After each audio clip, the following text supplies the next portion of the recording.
Ja siis HELCOM Läänemere tegevuskavast tulenevad uued nõuded. Siin on nad ilusti kirjas kõik. Ja võib-olla see siin rida on oluline, kõige olulisem. Täna jõuab Läänemere umbes 75% lämmastikust, 95% fosfori koormusest läbi jõgede või otsese reostuse tulemusena, mis põhjustab Läänemere eutrofeerimist. Ja viimasel nõupidamisel seal võeti ikka väga karmid otsused vastu, mis väljenduvad.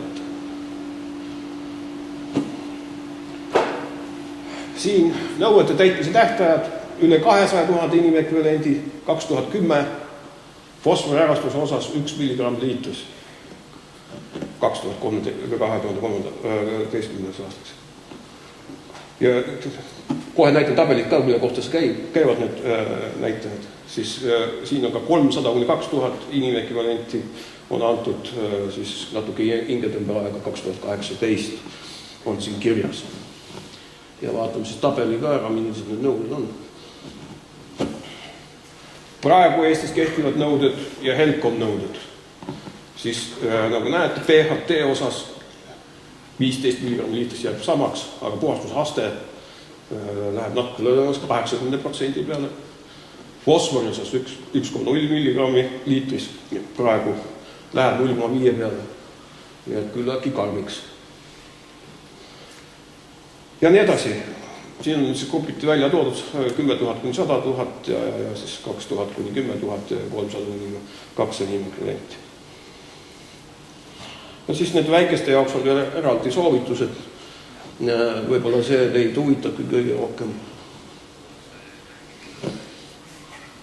Nii praegu Eestis kehtivad nõuded kuni 300 inimekvivalenti, PHT 15, fosfor 1,5, lämmastikku ei reguleerita.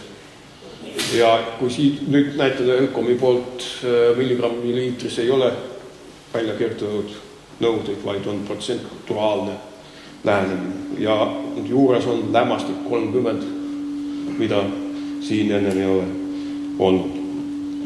Ja siis on toodud ka alternatiivid, 2 erinevat alternatiivi on veel, nii et nende vahel siis, vabandus, 3. alternatiiv ka siin. Nende vahel siis saab valida. Nii.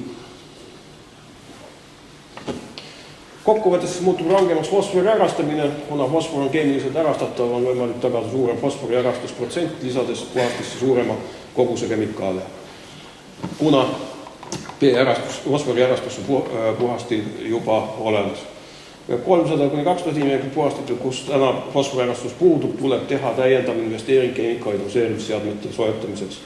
Suures osas see suurusega puhastitel on täna fosfori ärastus siiski ka olemas.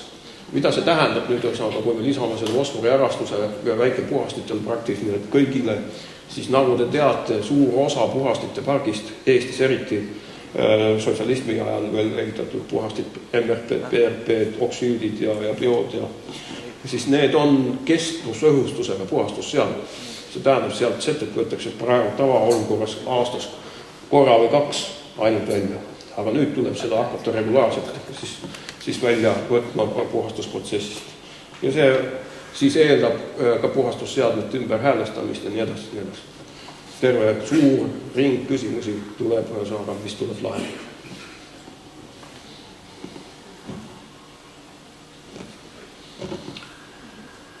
Nii.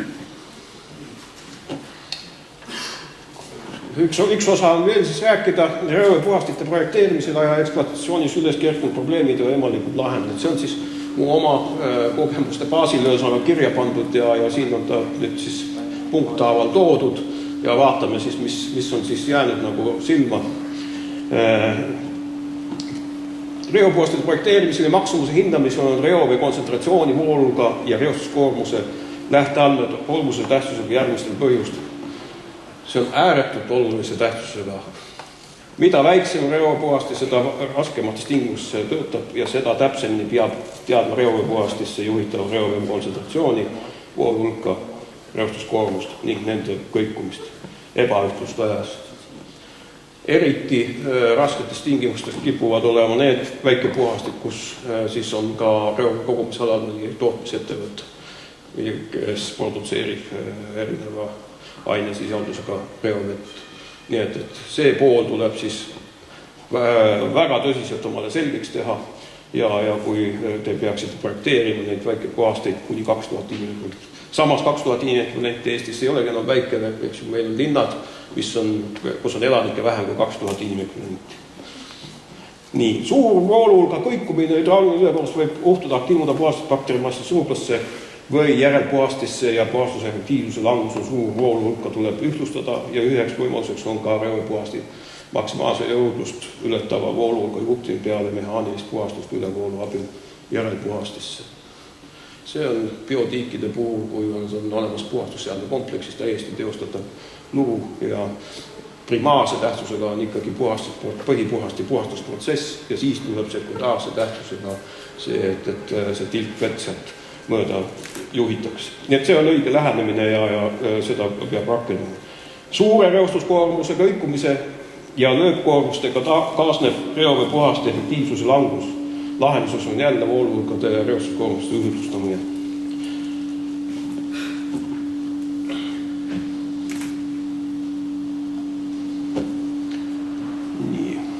Mida väiksem on reoveepuhasti, seda suurem on selle jõudlus kuupmeetri maksumus ja seda suurem võib olla majanduslik kahju reoveepuhasti üle- või aladimensioneerimisel.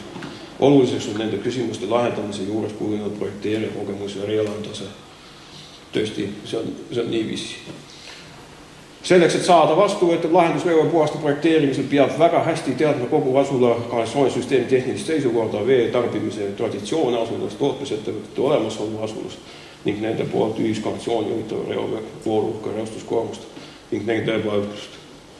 Väga oluline on, et asulas rekonstrueeritakse esmalt kanalisatsioonitorustikud, viiakse miinimumi in- ja eksfiltratsioon, kanalisatsioonist lahutakse sademevee kanalisatsioon ja drenaaž. Seejärel või ka samal ajal teostatakse torustiku uus ehitus ning alles siis mõõdetakse reovee vooluhulgat ja reostuskoormust ning projekteeritakse reovee puhasti. Unustada ei tohi põhjavee puhastamisest, filtrite läbipesuvee ning mudakäitlusest, muda tahendamisest ja komposteerimisest väljakult reoveepuhastust juhitavat vooluhulka ja reostuskoormuse lisandumist. See sageli unustatakse projekteerijate poolt ära ja on mudatahendusväljakud, on komposteerimisalad, aga sealt tuleb kogu see sademevesi juhtida protsess ja ära puhastada. Nii et see on seadusandlusega kohe nõutud. Ja joogivee puhastusseadmed väga palju paigaldatakse fluoriididest lahti saamiseks pöördosmoosseadmeid, nagu te olete kuulnud ja teate. Ja pöördosmoosseadmetest tuleb küllaltki arvestatav vooluhulk puhast vett, mis juhitakse ühiskanalisatsiooni tavaliselt. Nii et ka sellele tuleb tähelepanu pöörata.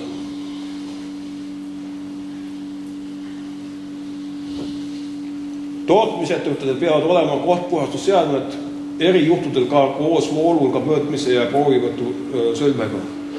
Eriti suuremad, ka paljud on omale välja ehitatud Balbino näiteks Tallinnas ja Saku õlletehas ja nendel on kõigil need asjad olemas.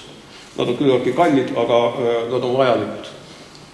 Kui kanalisatsioonisüsteemide remontimiseks ehitamiseks ei ole piisavalt raha või raha on ainult reoveepuhasti tarbeks, tuleb mõõta igal juhul reovee vooluhulka ja reostuskoormustiku vajaduse korral projekteerida reoveepuhastile vooluhulka ja reostuskoormuse ühtlusti või mõõdava puhastusprotsessi käest ära lasta ei tohi, sest see taastub 2-4 nädala jooksul ja sellel ajal voolab suublasse osaliselt puhastatud reovesi.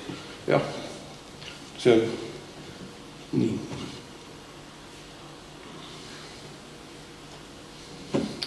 Ei tohi unustada, et looduslähedased puhastussüsteemid peab projekteerima Eestis lähtuvalt talvetingimustest ja nende eluiga on circa 15 aastat, mis on 2 korda väiksem kui reole väikepuhastitel. Kui te võtate ka seadusandliku akti kätte, siis näete seal väikepuhastitel on elutsükliks 30 aastat, suurtel puhastitel 50 aastat ja looduslähedased süsteemidel 15 aastat. Nii et muidugi me räägime põhikonstruktsioonidest, mitte elektroonikast ja elektrisüsteemidest. Eestis võib valmreovee kontsentratsioon küündida kuni 800 mg pH 7 liitris ja kasutada tuleb sageli isegi 3-astmelist reovee puhastamise tehnoloogilist skeemi. Mehaanilise puhastuse järgneb bioloogilise ja biokeemilise puhastuse astmed ja neile veel järelpuhastuse astmed.